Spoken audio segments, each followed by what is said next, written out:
राधे राधे। तो last time ना हमने लॉन्गिट्यूड लैटिट्यूड सब पढ़ लिया था, मतलब इनके बारे में पढ़ लिया था। अब हम आज हमको पढ़ना है इंटीरियर ऑफ द अर्थ के बारे में, यानी कि हमारी जो धरती माता है उनके गर्भ के अंदर क्या क्या छुपा हुआ है। ठीक है, मतलब हम धरती के अंदर क्या क्या है ये चीज़ें हम आज की वीडियो में को पढ़ना है। सबसे पहले यहाँ पे तीन चीजें आपको ही पता होनी चाहिए। ठीक है, बायोस्फीयर का मतलब क्या होता है। देखो, बायो का मतलब होता है जीवन, स्फीयर का मतलब होता है एक तरीके से आप सर्कल मान लो, गोला मान लो, तो यानी कि वो सर्कल या वो स्फीयर जहाँ पे लाइफ आपकी एग्जिस्ट करती है, तो उसको हमने क्या बोला, बायोस्फीयर का। यानी क्या है, बात हो रही है किसकी, धरती की बात हो रही है। इस बायोस्फीयर में ना तीन चीजें बहुत इंपॉर्टेंट होती हैं। एक एटमॉस्फेयर है, हाइड्रोस्फीयर है और आपका लिथोस्फीयर है। तो एटमॉस्फेयर, हाइड्रोस्फीयर, लिथोस्फीयर, तो क्या है मतलब इन तीनों का मतलब। तो एटमॉस्फेयर में अभी आप पढ़ोगे कि किस तरीके से लेयर्स ऑफ एटमॉस्फेयर होती हैं। ठीक है, मतलब it is a blanket of air जो हमारी धरती के ऊपर लगी रहती है, और ये हमको अल्ट्रावायलेट रेडिएशन से बचाती है, और भी इसके बहुत सारे मतलब इंपॉर्टेंस होता है। ठीक है, हाइड्रोस्फीयर, हम इसमें आपका जितना भी ओशियंस आ गया, ठीक है, वो हाइड्रोस्फीयर के अंदर आ जाता है। रिवर्स हो गया, ओशियंस हो गए। लिथोस्फेयर मतलब आपके जो कॉन्टिनेंट्स होते हैं, ठीक है, लैंड मास, लिथोस्फेयर।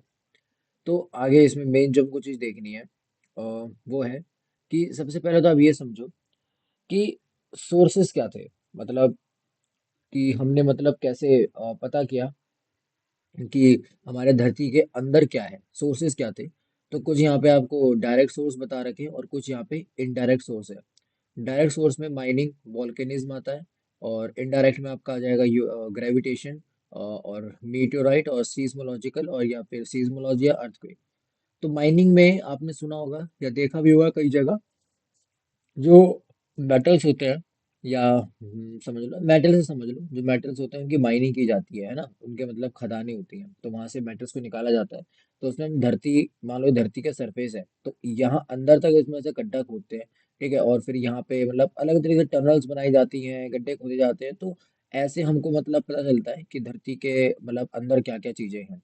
वॉल्केनिज्म से भी आपको पता है कि मान लो धरती का सरफेस है, ठीक है, यहीं पे एक आपका ना, यहाँ पे एक आपका वेंट होगा, और इस वेंट में से जो लावा या मैग्मा जो इसके अंदर होगा वो बाहर आएगा और लावा बनाएगा। तो जब वो जो मैग्मा बाहर आता है, तो उस मैग्मा की स्टडी से भी हम लोग समझ सकते हैं कि धरती के अंदर क्या क्या है। तो वॉल्केनिज्म भी एक सोर्स होता है। ऐसे ग्रेविटेशन भी है। ठीक है, मीटियोराइट है, मीटियोराइट मतलब पता ही है आपको। ठीक है, जब कोई जो आपका ये होता है, क्या बोलते हैं उसको, जब आपका कुछ मीटियोर आता है, एस्ट्रॉइड्स जो आते हैं ना, मीटियोराइट होते हैं, जब वो धरती के सरफेस में गिर जाते हैं तो मीटियोराइट बना लेते हैं, है ना। सीज्मोलॉजी अर्थक्वेक, ये है भूकंप, भूकंप के बारे में। ठीक है, सीज्मोलॉजी इज मतलब स्टडी ऑफ अर्थक्वेक, और अर्थक्वेक तो आपको पता ही है, भूकंप को हम लोग बोलते हैं।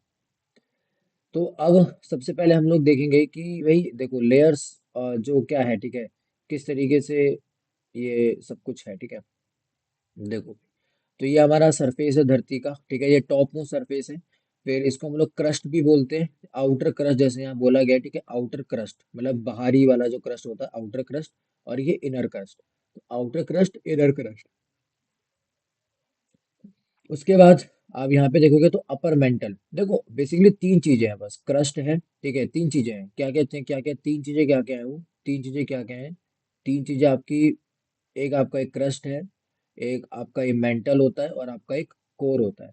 अब इन्हीं का हमने आउटर और इनर कर दिया, जैसे आउटर क्रस्ट हो गया, इनर क्रस्ट हो गया, अपर मेंटल हो गया, है ना, इनर मेंटल हो गया, आउटर कोर हो गया, इनर कोर हो गया। यहाँ पे पूछने के लिए सबसे इम्पोर्टेंट है, ये सवाल पूछ लेगा कि भाई एस्थेनोस्फेयर क्या होता है, या फिर अपर मेंटल को क्या किस और नाम से जाना जाता है। तो ये अपर मेंटल को एस्थेनोस्फेयर के नाम से भी जाना जाता है। अगर हम यहाँ की बात करें तो क्रस्ट आपके सॉलिड होते हैं। ठीक है, क्रस्ट मतलब अपर सॉलिड और इनर सॉलिड, मतलब इनर क्रस्ट दोनों सॉलिड होते हैं। लेकिन जो ये मेंटल होता है, अपर वाला मेंटल लिक्विड होगा, इनर मेंटल आपका सॉलिड होता है। ऐसी आउटर जो कोर होता है वो लिक्विड होता है, और इनर कोर आपका सॉलिड होता है। ठीक है, याद रखना कि आउटर वाला सॉलिड लिक्विड रहेगा, इनर वाला सॉलिड रहेगा, लेकिन क्रस्ट के केस में दोनों ही सॉलिड होते हैं। ठीक है, डेंसिटी की अगर हम बात करें यहाँ पे, तो भाई देखो जैसे आप धरती के अंदर जाते रहोगे तो आपको एक चीज तो पता है कि टेम्परेचर तो उसका क्या होगा, इंक्रीज करेगा। भाई सिंपल सा लॉजिक है ना यार, कि धरती के अंदर मैग्मा पाया जा रहा है, तो इट्स ऑब्वियस कि टेम्परेचर इंक्रीज करेगा, गर्मी ज्यादा होगी। बाकी डेंसिटी भी इंक्रीज ही करती है, ठीक है, डेंसिटी भी इंक्रीज करती है। अब यहाँ पे एक इंपॉर्टेंट चीज आती है आपकी डिसकंटिन्यूटी। डिसकंटिन्यूटी के बारे में, डिसकंटिन्यूटी का मतलब क्या होता है भाई, देखो, देखो सुनो, ध्यान से सुनो। जैसे ये आपका आउटर कोर है, ये आपका इनर कोर है। अब इन दोनों को एक सेपरेट, एक लाइन से सेपरेट करेगी। अब ये ऐसे लाइन मतलब मान के चलते हैं कि हाँ ये लाइन है।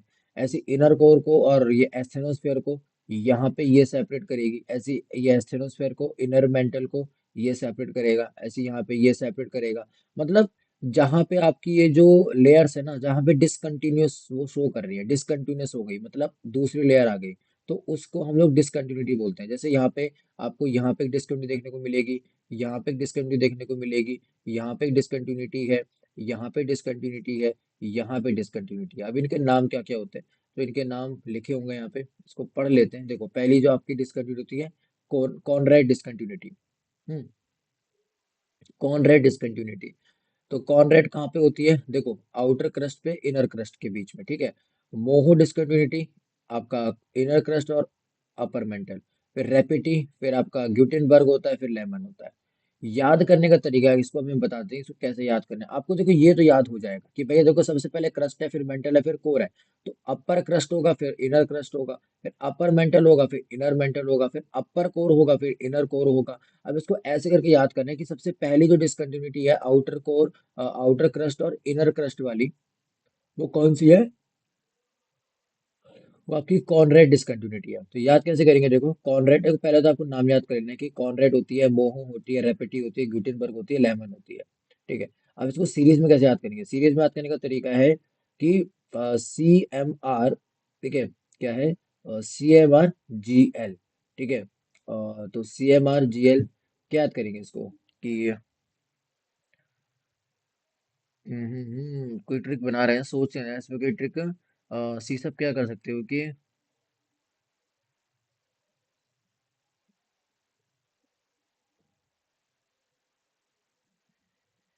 इसमें सोचना पड़ेगा ना थोड़ा, मतलब दिमाग लगाना पड़ेगा इसमें कि CMR LGL, ठीक है, GL गल गल। तो गल बोल सकते हैं कि कंट्रोल, देखो एक वही बना देगी कंट्रोल, ठीक है, कंट्रोल, कंट्रोल मार, कंट्रोल मार रेगुलर गल को, मतलब ऐसी बात कर सकते कंट्रोल मार रेगुलर गल को भाई, ठीक है। अब कैसे जैसा आपको ट्रिक लगेगा, देखो ट्रिक अभी ना आपको बता दूंगा यार, अभी सोचने में थोड़ा अच्छी सी ट्रिक सोचने में टाइम लगता है। तो अभी तो यार अभी दिमाग में आ नहीं रही कुछ, बट हाँ याद कर लो कि कॉर्नरेड आपकी ये क्रस्ट वाली, फिर मेंटल और क्रस्ट वाली मोहो, फिर रेपेटी, ग्यूटेनबर्ग, लेमन। आगे बात करते हैं। और आगे हमको फिर पढ़ना है यहाँ पे बेसिकली कि हाँ यहाँ पे एक और चीज़ आपकी इम्पोर्टेंट हो जाती है। वो इम्पोर्टेंट ये है ना कि ये जो आपकी क्रस्ट होती है, अभी दो तरह की क्रस्ट होती है। कॉन्टिनेंटल क्रस्ट होती है और आपकी एक ओशियनिक क्रस्ट होती है। मतलब क्या होता है इसका, देखो इसका मतलब हम आपको बताते हैं यहाँ पे, ठीक है। जैसे मान लो ये है आपकी धरती का सरफेस। अब यहाँ पे ऐसा ही कुछ होगा भाई, ठीक है। अब यहाँ पे क्या होगा, यहाँ पे होगा आपका पानी। क्या होगा यहाँ पे, पानी, यानी यहाँ पे होगा ओशियन, ठीक है। अब ये ओशियन आ गया, ये क्या है, ओशियन है, मान लो for example it is a ocean. अब यहाँ पे क्या होता है, यहाँ पे क्या होता है ना, यहाँ पे, यहाँ पे कुछ हालत ऐसी होगी कि अब यहाँ पे आपका कॉन्टिनेंट है, तो कॉन्टिनेंटल क्रस्ट हो गया। यहाँ पे आपका ये ओशियन है, तो ये ओशनिक क्रस्ट हो गया। मतलब ये जो है ये ओशनिक क्रस्ट हो जाएगी, और ये कॉन्टिनेंटल क्रस्ट हो जाएगी, ठीक है। इतनी देर समझ में आई आपको। अब बात करते हैं यहाँ पे कि जो कॉन्टिनेंटल क्रस्ट होती है वो थिकर होती है ओशनिक क्रस्ट से। यानी ओशनिक क्रस्ट क्या होगी आपकी, मतलब ये ज्यादा पतली होगी, ये मोटी होगी। और अगर हम डेंसिटी की बात करें तो अपोजिट होता है, यानी कि इसकी डेंसिटी क्या होती है, कम होती है, इसकी डेंसिटी ज्यादा होती है। दिखा है ना कि इट इज थिकर, डेंसिटी ज्यादा किसकी होती है ना, इसकी। अब यहाँ पे आपको बता रखा है दिस इज अबाउट थिकनेस, कि भैया कितना कितना है, देखो 50 से 70 किलोमीटर की थिकनेस है ओशनिक क्रस्ट में, 5 से 3 किलोमीटर की थिकनेस है। तो यानी जो कॉन्टिनेंटल क्रस्ट है वो ज्यादा होती है। ओके, सो अब हम बात करेंगे यहाँ पे कि भाई देखो कि ये जो आपके केमिकल्स कौन कौन से फाउंड किए जाते हैं आपके क्रस्ट में, कौन कौन से केमिकल्स होते हैं, ठीक है। और फिर अब बात करते हैं कि कहाँ यहाँ पे एलिमेंट्स कौन कौन से हैं। तो केमिकल ये कॉम्पोजिशन इंपॉर्टेंट है, दिस इज इंपॉर्टेंट, ठीक है। ये इसमें क्वेश्चन बनता है कि ये जो कॉम्पोजिशन है सियाल की, ये मतलब सियाल की जो कॉम्पोजिशन है वो कहाँ पे है, ठीक है, कहाँ पे आती है। तो इस ऐसे तो देखो उसको याद कैसे करोगे। हम्म, तो आपको चलो ये सीरीज तो याद है कि भैया क्रस्ट मेंटल कोर, तो यानी कि कहानी के रूप में इसको भी याद कर लेना, ठीक है। मेंटल में कौन सी होती है, सीमा, ठीक है, SiM है सीमा, यानी सिलिकॉन और मैग्नीशियम। और हमने बात कर ली थी कि अपर पार्ट को हम क्या कहते हैं, एस्टेनोस्फेयर कहते हैं, हमने बात कर ली थी। और जो कोर होती है, कोर में आपकी पाई जाती है नाइफ, कोर में पाई जाती है NiFe नाइफ, ठीक है, निकल और आयरन, ठीक है, ये आपकी पाई जाती है यहाँ पे, और यहाँ पे क्या बोलते हैं इसकी, कोर में। तो अब इसको याद कैसे करना है, ठीक है, इसमें क्वेश्चन बनता है, मैं सीरियस याद करना बता रहा हूँ। बाकी ये चीजें तो अलग अलग चीजें, ठीक है, कि कौन सा एलिमेंट आपका ज्यादा है, तो ऑब्वियस है कि भैया ऑक्सीजन ज्यादा होगा। फिर सिलिकॉन होगा, जैसे आपको दिया है पे सिलिकॉन, फिर एल्यूमिनियम होगा, देखो एल्यूमिनियम, सिलिकॉन एल्यूमिनियम तो इंपॉर्टेंट है। फिर आयरन भी आपका 5% करीबन मिल जाता है। तो ये उतना इंपॉर्टेंट नहीं है जितना इंपॉर्टेंट ये है। तो इसको याद कैसे करने का तरीका है कि शीला, देखो शीला करके याद कर सकते हो कि सियाल, है ना। इसको याद कर सकते हो यार, देखो इसको ऐसे कर दो कि सियाल मतलब सिलिकॉन एल्यूमिनियम सियाल, तो यानी क्या कर सकते हो कि शीला, ठीक है, शीला, शीला, सीमा क्या है भाई, बहुत तेज है, चाकू की तरह, ठीक है। सीमा शीला तेज है, ठीक है। शीला सीमा नाइफ है, ठीक है, तेज है, ठीक है। तो इस तरीके से याद कर लो। अपने अपने आप ट्रिक बना सकते हो, ठीक है। अब मेरे को ऐसे याद हो गया तो फिर मैंने आपको ये बता दी। कौन कौन से बताया मैंने, देखो सियाल यानी SiAl, ठीक है, सियाल मतलब हमने याद कर देखो कि सियाल क्या होता है, तेज होता है, ठीक है। तो आप सियाल भी याद कर सकते हो कि भाई ये जो सियाल है ना, ये बिल्कुल मतलब देखो, सियाल ने सीमा को काट दिया, ठीक है, ऐसे याद कर लो भाई। सियाल ने सीमा को काट दिया, ठीक है, तो सियाल ने, सियाल हो गया, सीमा, सीमा मतलब लड़की को काट दिया, किसे, चाकू से, नाइफ से। तो सियाल ने सीमा को काट दिया, तो सियाल मतलब आपका क्रस्ट वाला, सीमा यानी सिलिकॉन और आपका मैग्नीशियम आपका मेंटल, और नाइफ में आपका होता है निकल, और आपका आयरन आपका कोर में होता है, ठीक है। तो दिस इज अबाउट द कौन कौन से आपके मटेरियल यहाँ पे पाए जाते हैं, केमिकल कंपोजिशन, केमिकल्स की बात कर रहे हैं। अब यहाँ पे जो आप धरती आज के समय देख रहे हो ना, मतलब जैसे आप देख रहे हो कि हाँ भाई अपने पास ये एक धरती माता है, यहाँ पे आपको कॉन्टिनेंट्स देखने को मिल रहे हैं, 7 कॉन्टिनेंट्स देखने को मिल रहे हैं, ठीक है, ऐसे ऐसे करके जो भी है, मतलब यहाँ पे 7 कॉन्टिनेंट्स हैं, है ना, 7 कॉन्टिनेंट, 7 कॉन्टिनेंट, समझ रहे हो भाई, 7 कॉन्टिनेंट, थाला फॉर अ रीजन, ठीक है भाई। तो अब 7 पॉइंट हमको देखने को मिल रहे हैं, ठीक है। अब इसमें क्या हो रहा है ना कि कैसे बना, तो इसके ऊपर ना एक पूरी ड्रिफ्ट थ्योरी है, ठीक है, इसको मतलब continental drift theory. Alfred Wegener ने इनको दिया था, ठीक है, वेगनर ने इनको दिया था थ्योरी को। पहले इन्हें ये माना गया था कि एक धरती है जहाँ पे हर जगह पानी है और बीच में एक लैंड मास है, इसको क्या बोला गया, पेंजिया बोला गया। और जो पानी है उसको क्या बोला गया, पैंथ्रालासा, ठीक है, इनको क्या बोला गया, पैंथालासा बोला गया वाटर बॉडी को, और इसको पेंजिया बोला गया। उसके बाद धीरे धीरे यहाँ पे क्या हो रहा, टुकड़े हो गए, ठीक है, इसके मतलब ऐसे ब्रेक डाउन हो गया, और ये अलग अलग चले गए। तो इसको बोला गया आपका लॉरेशिया प्लेट, इसको बोला गया गोंडवाना प्लेट। याद करो, नॉर्थ की तरफ है ल्यूरेशिया प्लेट, और साउथ की तरफ है आपकी गोंडवाना प्लेट। तो लॉरेशिया, ठीक है, लॉरेशिया, ठीक है, याद कर लो उसको। देखो आपको कोई दोस्त होगा, ठीक है, आपको कोई दोस्त होगा, तो उसका नाम हो सकता है एन से, या उसका कुछ सरनेम हो सकता है एन से। तो याद कर लो भैया, जो यार एन जो है ना, ये का दोस्त है वो यार, ये है, ठीक है, ये आप समझ लो भाई, ठीक है, यहाँ पे डिटेल में नहीं करेंगे। तो लोअर एशिया एन नॉर्थ में, बाकी आप जीएस, अच्छा ऐसे याद कर दो भैया, जीएस हम पढ़ रहे हैं, ठीक है, तो गोंडवाना प्लेट आपकी साउथ में, ऐसे आप जीएस से भी याद कर सकते हो। इनके बीच में आपको होता है तैतीस सी। ये क्वेश्चन पता है मैं क्यों बोल रहा हूँ आपको कि आता है क्वेश्चन, कि भैया साउथ में according to continental theory, south में कौन सी प्लेट थी, लोरेशिया प्लेट थी, गोंडवाना प्लेट थी, ऐसे क्वेश्चन आता है। इनके बीच में आपका सी जो पता है, 33 सी पाया जाता है, ठीक है, 33 सी इनके बीच में पाया जाता है। अब हम बात करेंगे कि जो ड्रिफ्ट थ्योरी थी कॉन्टिनेंटल की, ये मतलब इसके सबूत क्या क्या थे, एविडेंस क्या क्या थे। तो पहला एविडेंस है कोस्ट लाइन ऑफ अफ्रीका और साउथ अमेरिका की जो कोस्ट लाइन है। कोस्ट लाइन का मतलब क्या होता है कि भाई देखो, जैसे मान लो हमने मान के चला होगा कि ये अपना कुछ पहले रहा होगा, और बीच में से जैसे टूट गया होगा, हमने टूटने की बात करी। अब इसकी जो लाइनिंग्स होती है ना, अभी टूटा ऐसे बिल्कुल इससे टूटा नहीं होगा ना, कुछ अलग ऐसे सेप में टूटा होगा भाई, ऐसे ऐसे ऐसे करके टूटा होगा। हमें तो मान के चलते हैं कि इसकी जो कॉस्ट लाइन है और उसकी साउथ अमेरिका की जो कॉस्ट लाइन है, वो दोनों के आपस में पजल की तरह जुड़ती है, मैच करती है। तो हमने बोला होगा भाई क्या पता, वो वहीं से टूट के अलग हुई होगी। ठीक है, ये पहला एविडेंस था। दूसरा एविडेंस क्या था? रेडियो एक्टिविटी डेटिंग, जो कि हमने किस में देखी थी? जो वहाँ के मतलब जो वहाँ की जमीन थी, यहाँ के पत्थर थे, मिट्टी थी, जो भी था, तो हमने देखा गया, और हमें देखा गया कि सेम एज के थे भाई वहाँ पे। ठीक है, मतलब जो डेटिंग करी गई थी वो सेम एज की थी, जिस एज की साउथ अमेरिका और जिस एज की आपकी अफ्रीका है। तीसरा जो बनाया गया, रिच गोल्ड प्लेस्ड डिपॉजिट, यानी कि वहाँ पे सोने के डिपॉजिट्स काफी ज्यादा देखे गए थे, जो कि दोनों ही जगह थे भाई, जो कि कहाँ थे? ठीक है, गाना में भी देखा गया था और ब्राजील की कोस्ट में भी देखा गया था। तो इन तीन एविडेंसेस से हमने ऐसा माना कि यार ये जो कॉन्ट्रा ड्रिफ्ट थ्योरी है ना, वो सही हो सकती है।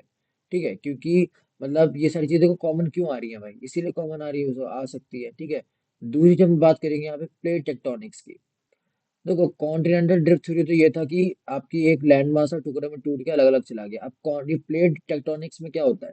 प्लेट टेक्टोनिक्स में हम बताते हैं कि किस तरीके से टेक्टोनिक प्लेट्स मूव करती हैं, और फिर उसके बाद जो नए नए लैंड फॉर्म्स का फॉर्मेशन होता है। तो उसको स्टेट किसने करा था, आपको यहाँ बता रखा है। ठीक है, और अब हम बात करेंगे कि ये जो आपका प्लेट टेक्टोनिक्स है, ठीक है, ये जो आपकी प्लेट टेक्टोनिक्स है, इसमें क्या क्या चीजें होती हैं। सबसे पहली चीज यहाँ पे हम देखेंगे, तो यहाँ पे जो टेक्टोनिक प्लेट्स होती हैं वो दो तरह की प्लेट होती हैं। एक होती है कॉन्टिनेंटल प्लेट, एक होती है ओशनिक प्लेट। तो कॉन्टिनेंटल प्लेट क्या होंगी? कॉन्टिनेंटल प्लेट होंगी जो कॉन्टिनेंट्स में पाई जा रही हैं भाई। ओशनिक प्लेट्स क्या होंगी? जो ओशंस के अंदर पाई जा रही हैं। अब जो कॉन्टिनेंटल प्लेट होती है ना, ये आपकी क्या होती है? यंगर होती है। यंगर का मतलब होता है नहीं होती है, यंगर होती है। और ये आपकी ओल्डर होती है। आप खुद देखो भाई, ठीक है, ओल्डर क्यों है ये? क्योंकि समुद्र के अंदर जो पानी आया होगा ना, तो भाई उसके नीचे की जो प्लेट रही होगी वो पुरानी होगी। ठीक है, और यंगर आपको पता ही है, अभी अभी की है। डार्क होती है ये, बाकी लाइटर होती है। बाकी थिनर है, ये थिकर होती है। ठीक है, कॉन्टिनेंटल प्लेट आपकी थिनर होती है, इसकी थिकर होती है। बाकी यहाँ पे बसाल्ट पाया जाता है, यहाँ पे एंड्रेसाइट पाया जाता है। ठीक है, ये इतना इंपॉर्टेंट नहीं है। इम्पोर्टेंट इसमें ये है, यहाँ से आपका क्वेश्चन बनता है। किस तरह से क्वेश्चन बनेगा? आपको बोल देगा कि बताओ इसमें से कौन सी मेजर प्लेट नहीं है। तो अपने पास क्या होता है? अपने पास ना कुछ मेजर प्लेट है और कुछ माइनर प्लेट है। तो 7 मेजर प्लेट है, बाकी माइनर बहुत सारी है, उसके बारे में हमको पढ़ना नहीं है। ठीक है, उतना उसके बारे में हमको नहीं जानना कि कौन कौन सी माइनर प्लेटें हैं। बट हाँ, आपको मेजर प्लेटें पढ़नी है कि कौन कौन सी मेजर प्लेटें हैं। तो पहली जो प्लेट है हमारी मेजर, एंटार्क्टिका, फिर north America plate, south America plate, Pacific plate, African plate, Eurasian plate और इंडो ऑस्ट्रेलियन प्लेट। लगभग हमारे 7 कॉन्टिनेंट वाली प्लेट के बारे में बात कर रहा है। ठीक है, जैसे एंटार्क्टिका एक कॉन्टिनेंट होता है हमारा, तो एंटार्क्टिका की प्लेट हो गई। North America continent, north American plate हो गई। South America continent, south America plate हो गई। ठीक है, अब उसके बाद आपने सुना होगा कि एक अफ्रीका हमारा कॉन्टिनेंट, तो अफ्रीकन प्लेट हो गई। यूरोप एक कॉन्टिनेंट, यूरोपियन यूरेशियन प्लेट हो गई। ठीक है, बाकी ये बच्चे भी आपके थोड़े, आप देखो एशिया में अगर आप देखो तो एशिया में पैसिफिक सीज के भी अराउंड है। फिर ऑस्ट्रेलिया, तो ये एशिया को हमने पैसिफिक प्लेट को बोल दिया, क्योंकि एशिया काफी बड़ा है। ठीक है, एशिया को हम एक प्लेट नहीं बोल सकते कि एशियन प्लेट है, क्योंकि बहुत बड़ा है अफ्रीका, वन ग्रेटेस्ट कॉन्टिनेंट है। ठीक है, लार्जेस्ट कॉन्टिनेंट है।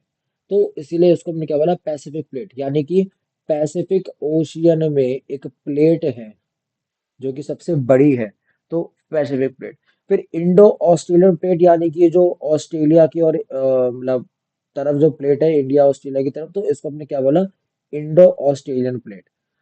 तो ये आपकी 7 मेजर प्लेटें हैं, बाकी कुछ माइनर प्लेटें भी हैं, उनके बारे में नहीं पढ़ना हमको। ठीक है भाई, तो उसके बारे में नहीं देखेंगे। अब हम बात करेंगे कि ये जो टेक्टोनिक प्लेट्स है ना, ये मूव कैसे करती है, क्योंकि देखो हमको पढ़ना तो वही है। तो 3 तरह की मूवमेंट होती है इसमें। पहली मूवमेंट होती है डाइवर्जेंट मूवमेंट होती है, फिर कन्वर्जेंट मूवमेंट होती है, ट्रांसफॉर्म मूवमेंट होती है। डाइवर्जेंट में आप देख सकते हो, डाइवर्जेंट हो रहा है, दूर अलग अलग जा रही है। ठीक है, ये आपका इधर जा रहा है और ये आपका इधर जा रहा है। तो यहाँ पे क्या बनेगा, आप मेरे को बताओ, यहाँ क्या बनेगा भाई? यहाँ जगह खाली हो जाएगी। ठीक है, यहाँ पे आपका ये जो ये होते हैं ना, ये देखो आपको बता रखा है, यहाँ पे आपको, यहाँ पे देखने को क्या मिलेगा? यहाँ पे आपको देखने को मिलेंगे जितने भी आपके ये डाइवर्जेंट में ब्लॉक माउंटेन्स और रिफ्ट वैलीज आपको देखने को मिलेंगी। ठीक है, वैलीज देखने को मिलेंगी ना, क्योंकि जगह बन जाएगी। और अभी इसके बारे में पढ़ेंगे। ठीक है, दूसरी चीज, देखो कन्वर्जेंट में क्या होता है? दोनों आंखें कन्वर्ज करती है। ठीक है, जैसे मान लो एक यहाँ पे ऐसे करके आई एक प्लेट, जैसे एक प्लेट ये थी, अब दूसरी प्लेट और आई, और फिर ये उसके ऊपर चढ़ जाएगी, ठीक है, ऐसे करके चढ़ गई है इसके ऊपर प्लेट, कन्वर्ट करेंगे तो चढ़ जाती है ना भाई, प्लेट चढ़ जाती है। तो ये आपका बनता है, इसको हम बोलते हैं फोल्ड माउंटेन्स, ठीक है, ऐसे ये थोड़ा बड़ा बड़ा बड़ा धीरे धीरे करके, ऐसे करके बड़ा बड़ा करके एक फोल्ड माउंटेन की तरह एक शेप ले लेगा, ठीक है, इसको फोल्ड माउंटेन हम लोग बोलते हैं। तो ठीक है, हिमालयाज भी एक तरह का फोल्ड माउंटेन होता है। फोल्ड माउंटेन होता क्या है, ट्रांसफॉर्म में क्या होता है कि स्पीड आपकी अगल बगल खसक जाती है, इसमें कोई नया लैंडफॉर्म नहीं बनता। क्वेश्चन कैसे बनेगा यहाँ पे, क्वेश्चन कैसे बनेगा, क्वेश्चन बनेगा कि बताओ कि इन मूवमेंट में से किस मूवमेंट में एक लैंड मास की फॉर्मेशन नहीं होती। तो ऑप्शन दे देगा आपको और फिर बोलेगा कि कौन कौन सा है ना, नन भी दे सकता है। तो आप बोलोगे ट्रांसफॉर्म वाले जो मूवमेंट होती है उसमें कोई भी आपका नया लैंडमास नहीं बनता, नया ट्रांसफॉर्मेशन नहीं होता। तो भाई देखो, अब हमने बात करी थी कि भैया प्लेटें दो तरह की है, कॉन्टिनेंटल प्लेट है और एक आपका देखो कन्वर्जन प्लेट है। अगर कॉन्टिनेंटल और कॉन्टिनेंटल प्लेट कन्वर्ज करेंगी, कन्वर्ज का मतलब होता है पास पास आ जाएंगी, तो फोल्ड माउंटेन बनेगा। अगर ओशियनिक प्लेट और कॉन्टिनेंटल प्लेट कन्वर्ज करेंगी तो फोल्ड माउंटेन भी बन सकता है और वॉल्केनो भी बन सकता है। अगर ओशियनिक प्लेट करेंगी तो ट्रेंचेस बनेगा और वॉल्केनोज बनेंगे। अब ये चीज तो आपको पता है भाई, फोल्ड माउंटेन्स क्या होते हैं, वॉल्केनोज क्या होते हैं, ट्रेंचेस क्या होता है। देखो, हमें भी ना जब ओशियनोग्राफी पढ़ेंगे तो उसमें आप देखोगे कि जो ओशियन के अंदर जो पूरा एरिया है ना, वहाँ पे ऐसे बड़े बड़े आपको पहाड़ टाइप देखने को मिलेंगे, तो इसी को हमने ट्रेंचेस बोला। डाइवर्जन अगर प्लेट होगा तो वही बात है, अगर कॉर्डिनेट कॉन्टिनेंटल है तो भैया ब्लॉक माउंटेन बनेगा या कोई वैलीज बनेंगे, रिफ्ट वैली बनेगी। अगर ओशियनिक ओशियनिक है तो यहाँ पे आपके मिड ओशियनिक रिजेस बनेंगे। सेम ट्रेंचेस में आपने देखा होगा कि पहाड़ होते हैं कई तरह के, रिजेस क्या होते हैं, खाई होती है एक तरीके से, ऐसे बहुत पतली सी खाई होती है, ऐसे इस तरीके से खाई होती है। मान लो आपका ये ओशियनिक क्रस्ट है, तो यहाँ से आप जाओगे खाई में भी आप जा सकते हो, तो ये आपका इसको क्या बोलते हैं, इसको बोलते हैं मिड ओशियनिक रिज, ठीक है, इसको बोलते हैं मिड ओशनिक रिज। ट्रांसफॉर्म में जैसे मैंने बताया कि नो लैंड मास मतलब इरेक्टेड, ठीक है, नो लैंड मासेस आपका फॉर्मेशन नहीं होता।